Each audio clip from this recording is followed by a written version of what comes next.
அந்த பொறுப்பை எடுத்துக்கொண்டார். ஆனால் நம்மகிட்ட என்ன எதிர்பார்க்கிறார்? நீ என் மகனாக மகளாக இரு. ஏன்னா இந்த உலகத்தில் ஒன்று அன்னை மரியாளின் பிள்ளையாக இருக்கணும், இல்லைன்னா அழகையின் பிள்ளையாக இருக்கணும். ரெண்டுக்கு இடப்பட்ட நிலை கிடையாது.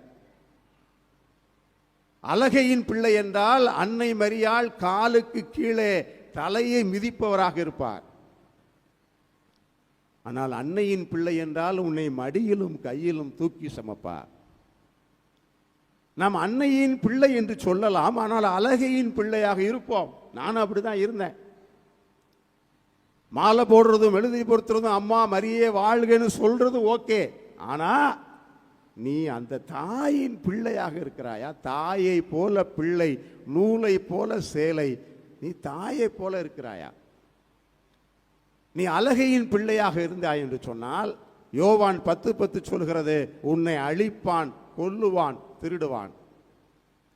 நீ அன்னை மரியாளின் பிள்ளையாக இருப்பாய் என்று சொன்னால் வாழ்வும் ஆரோக்கியமும் மீட்பும் நானே.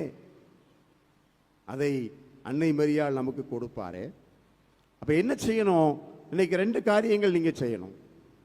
நீங்க பூண்டியில் இருந்தாலும் சரிதான், ஊருக்கு போனாலும் சரிதான், ஒவ்வொரு நாளும் உங்களையும் உங்கள் குடும்பத்தையும் அன்னை மரியாளுக்கு அர்ப்பணிக்க வேண்டும்.